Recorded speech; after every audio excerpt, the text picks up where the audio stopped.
The heaviest things I've ever held were the 50 envelopes in my hand. They were thick, cream-colored cardstock, the kind you use for a wedding. The edges were sealed with a circle of gold foil, shiny and perfect under the porch light. It looked like a celebration. It was. It was the end of a war nobody knew I had been fighting. I stood on the wraparound porch of my new house, a home I had bled for, and my hands trembled. Not from cold, but from the weight of one sentence printed in neat black script inside each of them. A sentence that had taken me 9 years to write.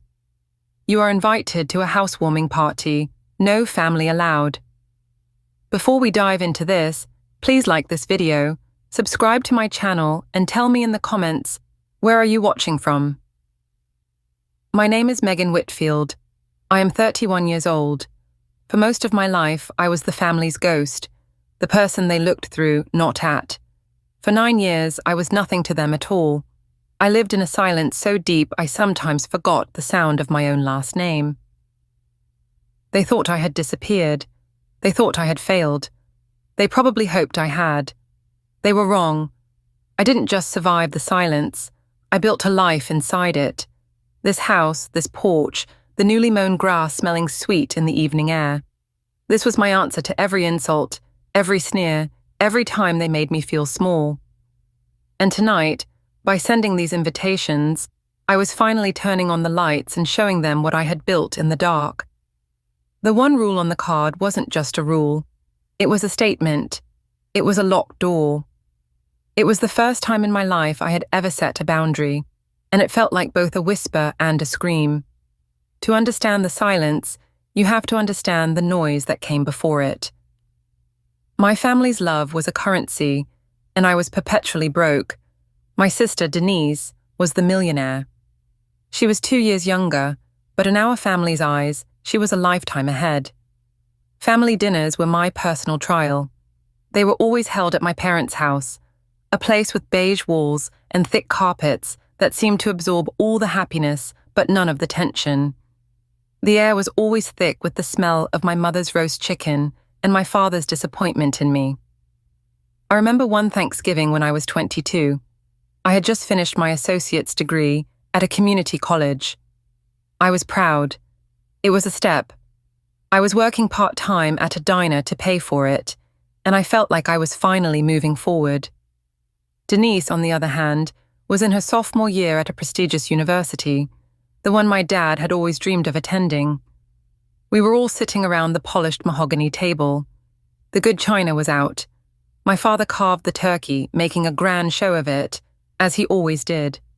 "So, Megan," he started, not looking at me but at the bird he was dismantling.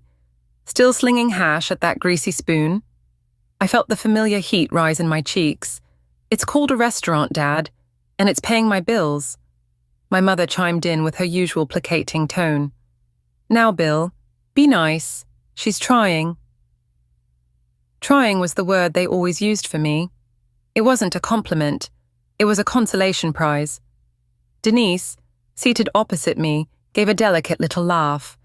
It was a sound that was both airy and sharp, like broken glass.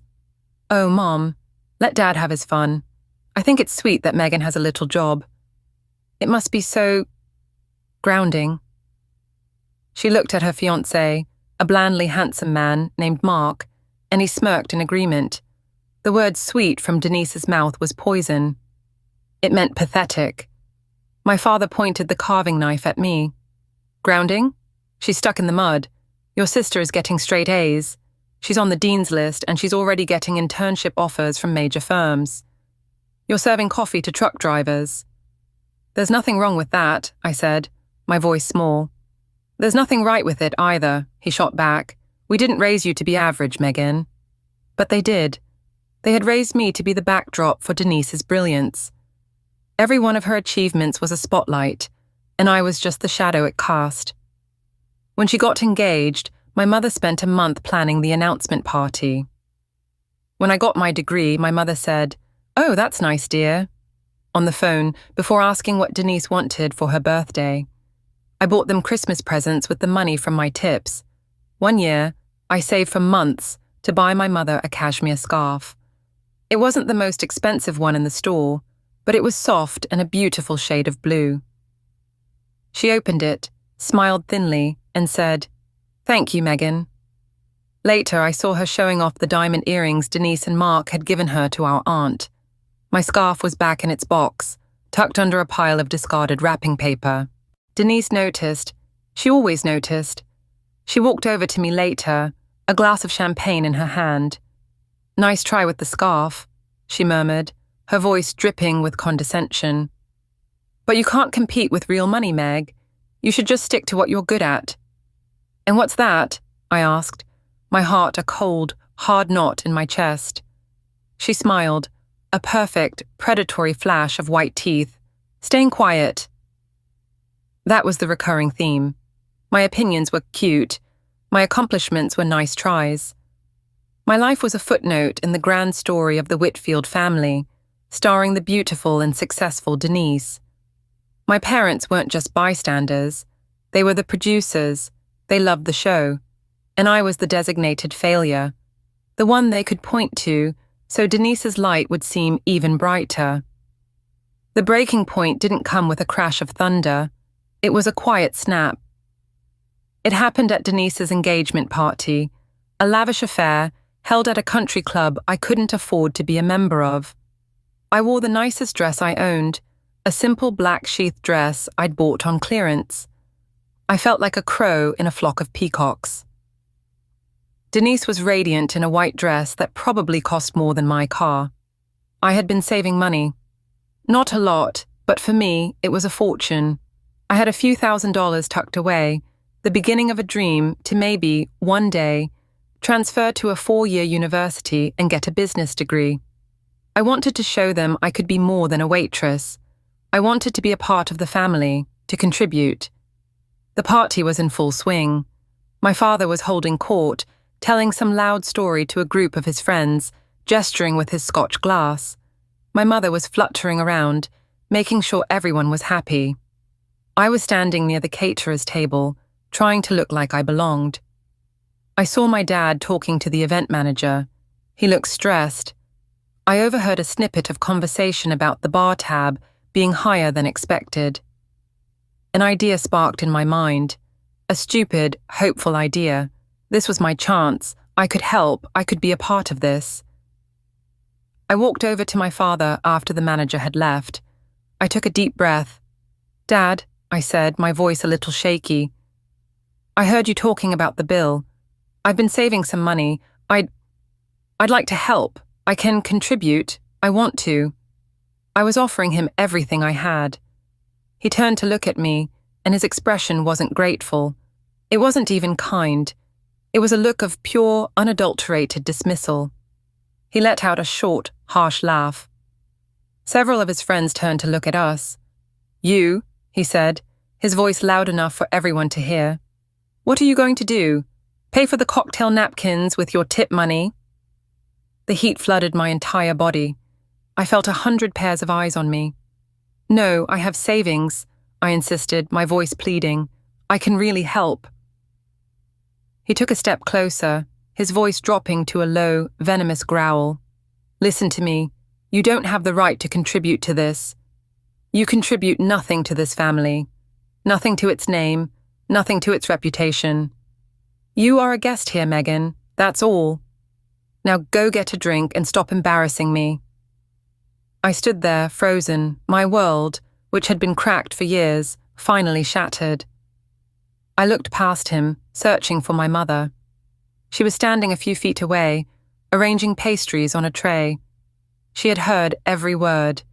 Our eyes met for a fraction of a second, and in that moment, she did the one thing that broke me completely. She looked away. She picked up a tiny fork and straightened a napkin, pretending she was in another world. Then I heard it. Denise's laugh. That same light, cruel sound. She was standing with Mark, watching the whole scene. She was openly, gleefully laughing at my humiliation. That was it. The snap. I didn't cry. I didn't scream. A strange, cold calm washed over me. I turned without another word and walked through the crowd. People parted for me. their faces a blur of curiosity and pity. I walked out of the ballroom, through the grand lobby, and out the front doors into the cold night air. The valet asked if he should get my car. I shook my head. I left it there. I left the keys on the front seat. I left my coat on the chair inside. I walked down the long, manicured driveway of the country club, my thin dress doing nothing to protect me from the wind. I just walked. I walked until the sounds of the party faded. I walked until my feet ached, and with every step, I made a promise. I would never go back. I would never ask for their approval again. I would disappear. I would become the ghost they always treated me as. That night, I didn't just leave a party. I left my entire life behind. The first year was the hardest. The silence was a physical presence, an ache in my chest. I moved to a different city a few hours away, a place where no one knew my name. I got a small, bleak apartment with a window that looked out onto a brick wall. For the first few weeks, my phone would buzz. My mother left voicemails, her voice a mix of confusion and irritation.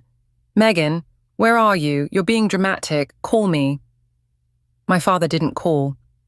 Denise sent one text. "Mom is freaking out. You really made a scene. Congrats." I read it, and then I blocked all of their numbers. I changed my own number a week later. The silence was now complete. Loneliness was a constant companion. There were nights I cried myself to sleep, mourning a family that was still alive. But every morning, I got up. I went to my new waitressing job at a different diner in a different city.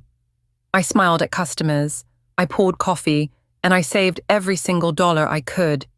My life became a study in discipline, toll. I lived on ramen noodles and cheap bread. I bought my clothes at thrift stores. My one luxury was books from the library.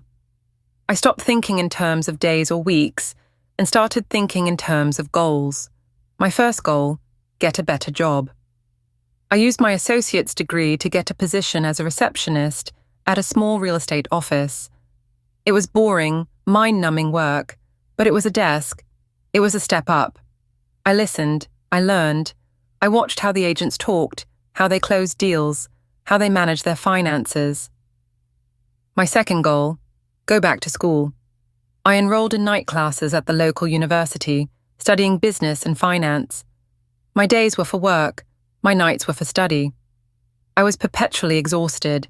There were so many times I wanted to quit, to just give up and accept the life my father said I was destined for. But then I would remember his face at the party, the sneer, the dismissal, and I would remember my mother looking away. That memory was a fire that kept me warm on the coldest nights. It was fuel. Anger can be a powerful motivator. Years passed. The sharp edges of my pain began to dull, replaced by a quiet, fierce determination. I finished my degree, graduating with honors. I used my knowledge and my experience at the real estate office to get a job as a junior analyst at a commercial real estate development firm. I was good at it. I was meticulous, I was focused, and I was hungry. I didn't have a social life to distract me. I didn't have family drama to drain my energy. All of my focus, all of my power went into my work. I was the first one in the office and the last one to leave. My bosses noticed. Promotions came. First to analyst, then senior analyst, then associate developer. My tiny apartment was replaced by a nicer one. I could afford to buy new clothes. I could order takeout without feeling guilty. Every dollar I earned, every step I took up the ladder, felt like a brick I was laying. I was building a wall between me and my past, a fortress of my own making. I never spoke of my family. When coworkers asked, I would give a vague, simple answer. We're not close. It was the truth in its own way. We weren't close. We were on different planets. After 7 years of grinding, a huge opportunity came up. My firm was acquiring a portfolio of properties, and they were offering ownership shares to senior employees who invested in the project. It was a risk. It meant taking every penny I had saved, my emergency fund, my retirement savings, everything, and betting it all on this deal. I spent a week poring over the numbers, barely sleeping, It was terrifying, but it was also the chance I had been working for. A chance to not just earn a salary, but to build real, lasting wealth. A chance to be truly independent. I thought about my father's words. You contribute nothing. I signed the papers. I invested everything. The next 2 years were a blur of stress and hard work. But the deal was a success, a massive success. My investment paid off tenfold. At the age of 30, 9 years after I had walked out of that country club with nothing, I was finally, unequivocally, secure. I was more than secure. I was successful. And the first thing I did was buy a house. Not just any house. I spent months looking for it. It had to be perfect. I found it in a quiet suburban neighborhood with old trees and wide lawns. It was a beautiful 2-story home with pale blue siding and a wide, welcoming wraparound porch. It had a fireplace and a big kitchen with a sunny breakfast nook. It was a home, not just a house. It was everything my childhood home wasn't. Warm, open, and mine. I signed the papers, and the pen didn't shake. I walked through the empty rooms, my footsteps echoing on the hardwood floors, and I smiled. I thought of them. I wondered what they would think if they could see me now. And a new idea began to form. A final brick to place in my wall. A final word in a 9-year-long silent conversation. The plan was simple. I would throw a housewarming party. I would invite everyone who had become a part of my new life. My colleagues from work, the few close friends I had made over the years, my new neighbors. I would celebrate the life I had built, and I would make sure my family knew about it. I didn't send them an invitation, of course. That would have defeated the purpose. Instead, I sent one to a distant cousin, Sarah, who I knew was the family's biggest gossip. I knew that within an hour of her receiving the card, the entire Whitfield clan would know. I stood at my new mailbox, the 50 envelopes in my hand, and sent my quiet declaration out into the world. It took less than a day. Sarah called my Aunt Carol, who called my mother. Word spread like wildfire. A friend from my old life, someone I hadn't spoken to in years but had reconnected with on social media, sent me a text. Hey Meg, this is random, but your mom just called my mom in a total panic. Did you really buy a house? And are you really throwing a party that your family isn't allowed to go to?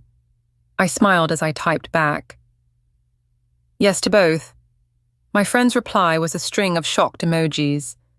The panic I had caused was a distant echo, but it was satisfying. For years, their judgment had been the loudest noise in my life. Now, my silence was deafening to them. That simple, stark line, no family allowed, was a public rejection.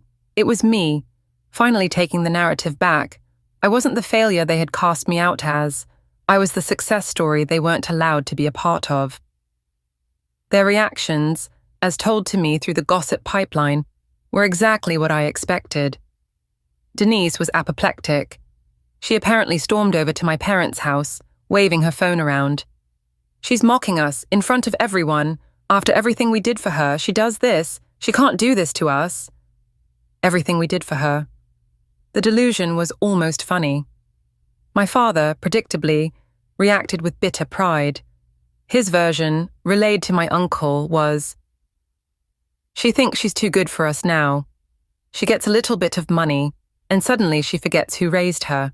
It's disgusting, ungrateful. Ungrateful. That had always been their favorite word for me. I was ungrateful for not appreciating their constant criticism. I was ungrateful for not being a carbon copy of my perfect sister. I was ungrateful for wanting to be seen as a person with her own worth. My mother was the only one who tried to break the silence. A new number popped up on my phone with a text message. Megan, it's Mom. I don't know why you're doing this. This isn't you. We're your family. Please, just call me. We miss you. I stared at the message for a long time. We miss you. 9 years. 9 years of birthdays, holidays, and Christmases had gone by without a single card, a single attempt to find me, a single word. They hadn't missed me. They had forgotten me. They didn't miss me. They missed the idea of me, the quiet, compliant girl who knew her place. They missed their punching bag. Her message wasn't an apology, it was a demand. She wasn't asking for forgiveness. She was asking me to erase the past and pretend it never happened, to come back and play my part. I deleted the message without replying. I blocked the number. Their anger, their confusion, their outrage. It didn't cause me pain anymore. It only fueled my peace. Every frantic call they made to a relative, every angry text they sent, only confirmed that I had done the right thing. I had taken away their power. They could no longer define me because they were no longer a part of my world. They were just noise on the other side of a very thick, very strong wall. The night of the party arrived. It was a cool evening in early autumn. I had strung fairy lights all over the wraparound porch. Inside, the house was filled with warmth and light. Guests started to arrive, bringing bottles of wine and housewarming gifts. My co-workers, who had seen me work so hard for so long, toasted my success. My friends, the small, loyal circle I had built, hugged me and told me how proud they were. My new neighbors introduced themselves, welcoming me to the street. The house buzzed with life. Laughter echoed in the kitchen. Music floated from the speakers I'd set up in the living room. People mingled on the back deck, admiring the garden. I moved through the rooms, a glass of wine in my hand, and for the first time in my entire adult life, I felt completely and utterly safe. I felt at home. This space was mine. The people here were here for me. They saw me, not a shadow or a disappointment. I was standing by the fireplace talking to my boss when one of my friends, Jessica, came up to me. She had a strange look on her face. "Meg," she whispered, pulling me aside. "Don't freak out, but you need to know something. There's a car parked across the street. It's been there for about 20 minutes. The lights are off." My heart gave a single, hard thump. I knew instantly who it was. "What kind of car?" I asked, my voice steady. "A dark blue sedan, a Lexus, I think."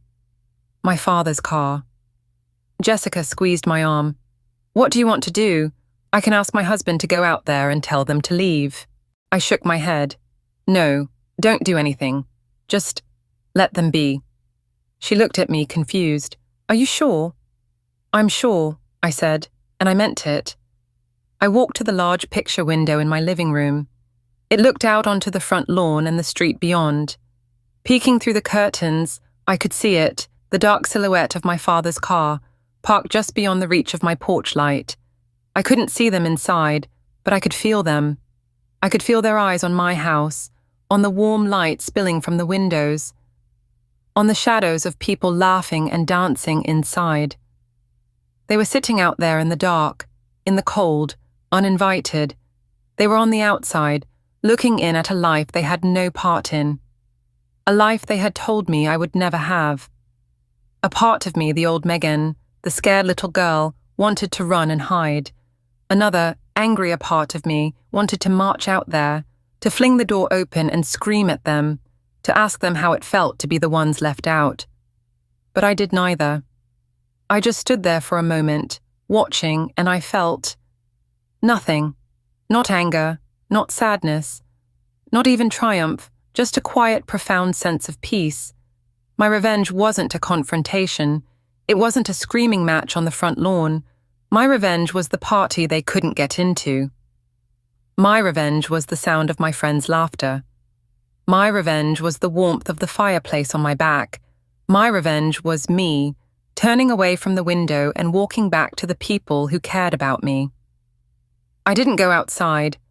I didn't yell or fight or cry. I let them sit there, staring at the life I had built without them, without their money, without their approval, and most importantly, without their love. My rule, no family allowed, was never about spite.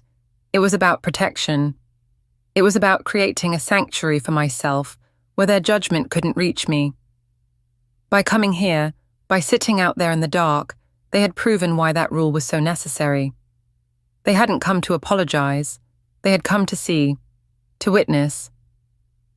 Maybe they had hoped to find me living in a dump, to confirm their narrative that I was nothing without them. Maybe they had come to crash the party, to force their way back into my life. But they just sat there, powerless. In their silence outside my house, I finally understood the power of my own. My 9 years of silence hadn't been an absence, it had been a period of creation.